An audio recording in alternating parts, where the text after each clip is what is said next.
Rob Kendall speaking with Brian Woodard, the head coach of the Plainfield Quakers. Coach, I know that you like to say that most wins aren't bigger than others, but win number 98, man, that's got to be the biggest, right?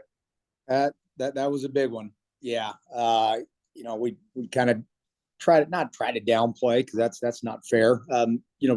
Wins mean different things in different contexts. One of my favorite wins of all time was last year, beating a really good Martinsville team at home on senior night, giving those seniors another win at home. Like, for them, in context, that was huge. But in terms of program wins, doing something that's only been done twice in program history, this was the biggest one of my career, and the biggest one in a long time, and just so proud to be a part of it. Okay, that ball from Hunter Newell is hovering in the air. The guy is wide open. Was that like the longest 2 seconds of your life? That was pretty long, and the time, whatever that was, 1.8 or 1.3 seconds on the kickoff. That was a long moment. Those moments in time slow down, but are images that are seared in my memory. I texted Hunter and Noah and told them that play will live in program history forever, is one of the greatest plays of just, you talk greatest, use that air quotes, greatest. It was just a huge play. Yeah, it's funny watching it from the press box. Obviously, like, we're further away from the field than you are, but it was like something out of a movie where I pictured, I don't know, like Chariots of Fire playing in the background as that ball is hovering in the air, and it's like, oh my gosh, he's so open, please catch it. Yeah, and he did. Yeah, that's a great great route by Hunter, and great route by Noah, and throw by Hunter, and all the different things that have to go into place. The great call by our offensive staff and Coach Tucker to talk to some press guy afterwards just about in those moments.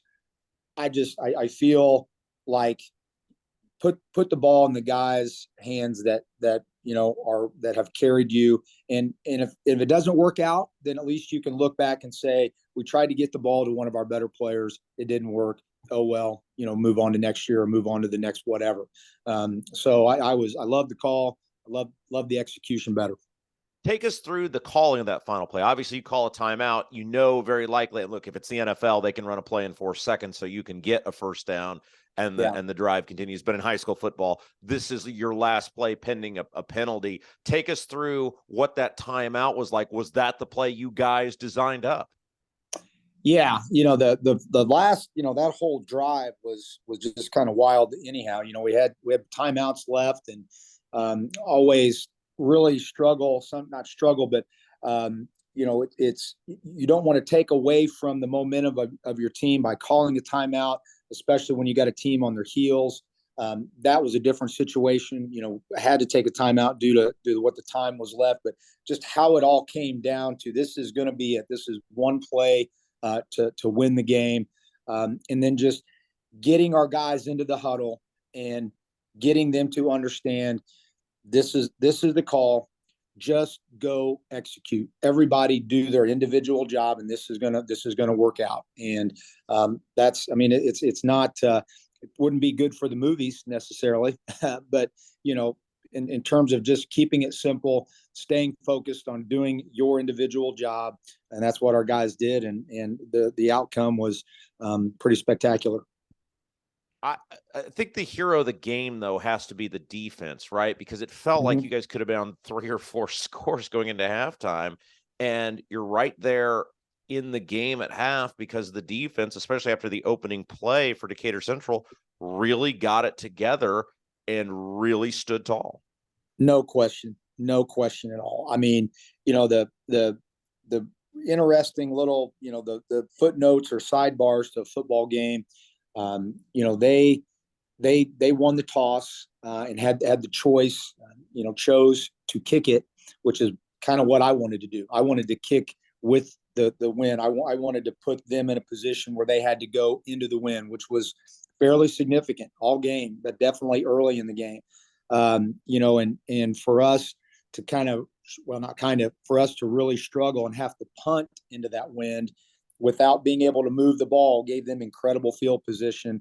They capitalized it. Credit to them. They're a good coaching staff. They found a guy and put one of their really fast guys on one of our faster linebackers, but nonetheless, a linebacker got a great matchup, scored, hold them to a field goal. And it was such a weird feeling at halftime. I mean, we're down 10-0, but to your point, I mean, it felt like we were down 30-0 because we hadn't had really a whole lot of things go right for us. And in the locker room, I mean, we had some heads down, and I didn't feel real good about where we were mentally. Even coming out after halftime, tried to rally the troops a little bit. Obviously, it finally got going, but it was not one of those games where all of a sudden you come out of halftime and just the switch gets flipped and all of a sudden you play like gangbusters. That wasn't the case. What do you tell the kids at halftime? Because obviously it was the fourth quarter when everybody kind of woke up and said, okay, let's go. What is the speech like at halftime when you're only down a field goal and a touchdown? Well, you have different messages to different groups. Defensively is, man, you're doing it. Just keep doing what will, keep executing our game plan, keep lining up, keep, fitting to your gap, all those things that you're doing it. And, our time's going to come. Just keep rolling.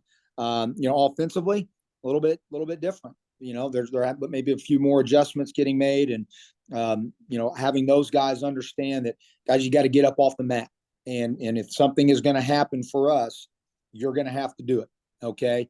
And, lo and behold, I mean, what winds up happening is, Grant Irwin pick sixes them, and all of a sudden now we got ourselves a ball game. And, again, you go back to what you said earlier, credit to the defense. I mean, they were the spark that our offense needed. And that's so awesome to see. And, Grant, as you all know, I mean, Grant's a really good offensive player. So who better to make that spark than him?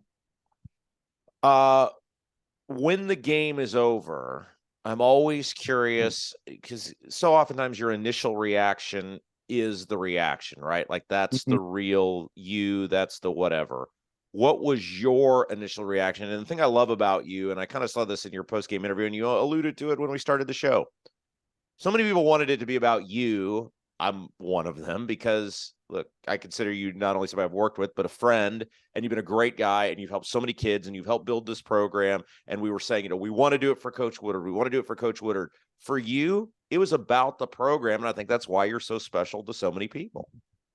It will always be about the program. And I think, the emotions of after the game, I mean, it was kind of numbing, like, and I said it to our team, like, I never planned for this. I just thought this was something that we weren't going to get done. It's not that I didn't believe that we could do it. It's just it hadn't been done in so long. So I was just like, at different times, like, have the trophy, like, here, somebody take this. Like, I want to go be and celebrate with my family and other people. But it 100% is about the program. And I think more than anything, I was so happy for every player and every coach that never had the opportunity to live that moment. And I wanted them to know that it was for all of us. It wasn't just for this group. It was for everyone who has poured into this program. I know it sounds silly, but it's every one of those alumni that show up at the golf outing and, that send texts no matter what's on the line, and just that was incredibly humbling for me. And like I said, just a super proud moment. And I'm so happy this group could deliver it to us. So, like, when you win the British Open, you get to take the jug and guys will drink beer out of it and things like that. Like, you're not doing that with the sectional championship trophy. Like, it's not on a mantle at your house or something. You're not taking it to Thanksgiving or things like that. No, it's in our coach's office right now. And when we get done with this show, I'm going to go and watch my daughter swim, and I'm going to take it back and put it in Mr. Rodkey's office, and we'll see it hopefully some other time when they're putting another badge on it that says regional champion. And that's the goal right now, is to advance on. Well, let's talk about that. Before we do, let's thank Yep. the sponsors: CCB Contracting, Geodis, Gannell Financial, Julia Burbridge of Remax Centerstone, Plainfield, Kyle Burnfield, Mortgage Lender at Flagstar Bank, Team Turley Fairway Mortgage, Bailey and Wood Financial Group, African Plum Home, My IT Indy at myitnd.com, I-70 Record Service and Garage, BGW Construction LLC, Beacon Sign Company, Jeff Brown Photography, Karen Alexander Photography, and Whitlow's Towing. Okay, so it's on to the regional. At what point, I'm guessing with you, it was like 11:30 on Friday, but maybe it's different. Do you tell the kids, okay, we're done with that. Next game, let's go? That's a great question. For me personally, and I told our kids this too. This is too big of an important winning the sectional to just set it aside and move on. And I feel really important about that. And I tried to listen to my own words. And so I didn't really think at all. Didn't ask who won. Coaches told me, hey, we'll be playing at Whiteland, and okay, great. But I told our team Friday night and told them Saturday, I enjoy this. I mean, I have 100% take this entire weekend to enjoy this. Now, we're as a staff, we've now, by the time we're talking about this on this show, we've moved on, right? It's all about Whiteland now. But for Friday and Saturday, it was still work a little bit, but definitely enjoy the sectional championship. But Whiteland has our full attention. I mean, they beat the brakes off of us first time. So we know what they bring to the table, what we have to do to counter that. We're in the midst of working on that plan now. Well, let's talk about that real quick. And obviously, you're not going to give your game plan out, but the thing that they seem to do very well in the game earlier this year was, what do they call that? It's a jet sweep. Is that right? Yeah. Is that what they call that? Yeah. So it's jet motion, and the jet sweep play would be when they give that ball to that player that's in motion, and the scheme of the offense is good. I'm not taking anything away from the scheme, obviously. What makes it really, really good is that they're doing it with really, really good players. And again, no disrespect to Coach Fisher whatsoever. He's won a whole heck of a lot of football games and is one heck of a good coach. He's got 10 seniors and 1 junior that start on offense. I mean, those guys have played a lot of football in his system going back to the time that they were, little guys. So these players execute and perform so well, and they're physical. They're big, strong players. So they're an elite combination of size and strength that that's why this team is predicted to win this, or not win, but to go to the state championship out of the South bracket. You've obviously played this team before, and as you put it, they were pretty dominant at Plainfield. Do you, if you put yourself in their shoes, do you say, well, we did that the last time, they couldn't stop it, we'll just do it again until they prove that they can stop? Or because it seems like as a coach, you can out-psych yourself out, are they going to try this again? Are they going to do something different? I would think if I were a coach, I'd just say, well, they couldn't stop it the last time, let's just do it again. Am I wrong on that? No, so here's the deal, and it's good. It's good news, bad news. So here's the good news. We feel like we've got a pretty good idea what Whiteland is going to do, because that's what Whiteland always does. I mean, and again, no disrespect, they're just really good at it. So will there be some wrinkles? Will there be some some little tweaks to some things? Absolutely. But in terms of preparation, the scheme for them is not going to vary a great deal, and that's smart on their behalf, because why would you tinker with what's been an incredibly successful plan throughout the fall and into the postseason? So that's the good news in terms of preparation for us. The bad news is what I just said earlier. They're really, really good at it. Obviously, you've never prepared for a regional game before. Is there anything different, or you just say, look, it's another week and we got to win, and we do the preparation the same way we did the weeks before? Yeah, I think so. I mean, there's a couple of things we talked about in our staff meetings earlier that, trying to figure out in terms of routine. I mean, think about this. I mean, how much football that these guys have played. I mean, 5+ months of football. So we want to take care of their bodies. So that's a little bit different, but that just means, that doesn't really have anything to do with the regional as much as just, hey, this is another week. So what can we do to maximize the time that we have? We don't want to be on the field longer. We want to be on the field, shorter, just things like that. But in terms of, the day-to-day operations of what happens with our coaching staff and what happens with our players, there's not a whole lot that is different between this week and say week one. You're 6-2 with the full roster. And I was thinking about this on Friday night. You probably maybe could have been, you'd certainly, I think, been 8-2, maybe 9-2. With the full roster, this is one of the better teams you've had. This has been when you look at the individual players at spots, there are some really, really good players. There's no question. But if you were to line this team up, in the gym and look at all the pieces, you might kind of go, oh, wow, that those are your guys, especially with some of the guys and some of the teams that we've seen this year. I mean, man, Lafayette Harrison, that's what a team's supposed to look like. Big dudes, big, 6'4" linemen with knee braces and just, and we don't look like that at every spot.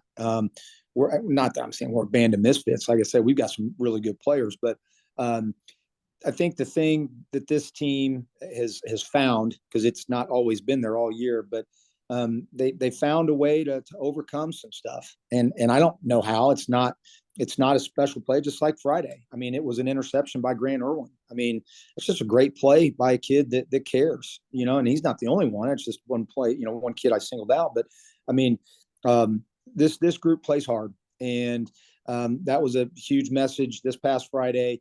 You can't control a whole lot in a football game, but one of the things that you do control is how hard you play. And generally, when you play hard, good things will happen. And that's I think, as you said, what makes this team one of the better ones that we've had in a while. All right, before we get out of here, let's again thank the sponsors: CCB Contracting, Geodis, Ganell Financial, Julia Burbridge of Remax Centerstone Plainfield, Kyle Burnfield, Mortgage Lender at Flagstar Bank, Team Turley Fairway Mortgage, Bailey and Wood Financial Group, African Plum Home, MyIT Indy and MyITIndy.com, I-70 Record Service and Garage, BGW Construction LLC, Beacon Sign Company, Jeff Brown Photography, Karen Alexander Photography, and Whitlow's Towing. All right, Coach, let's get out of here as we always do. Somebody or someone's behind the scenes who make Plainfield football what it is. Extended version this year because we're headed to regionals. All right. So Thursday, Friday, leading up to the game, I just received some just awesome stuff from our elementary school kids. The kids from Guilford Elementary, I think 1st and 4th grade, and then Central Elementary. I'm not exactly sure which classes, but 3 or 4 different classes, cards and just video messages. And I so wish I could share them with everybody because they were just phenomenal. We got quarterback advice from some kids that decided they wanted to chime in on the game plan. And it gave me an overwhelming sense of how much support that we had. Again, to go back, it wasn't just about this game for this team. This was about our community and our school, and it was great to have those little kids be a part of that and know that, hey, there was a football game on Friday, and maybe mom or dad, hey, would you take me to the game? I made this card for the players, and I'd like to go see them. So that was a pretty neat thing, and it's like I said, it's very, very humbling for our football team, and can't wait to get back out there and play again this Friday. All right, Coach, let's do it. Let's get a big win on Friday night. I'm so happy for you, so happy for the program, and let's keep it rolling. Good luck on Friday, and we'll talk to you next Monday. You bet. Thanks, Rob.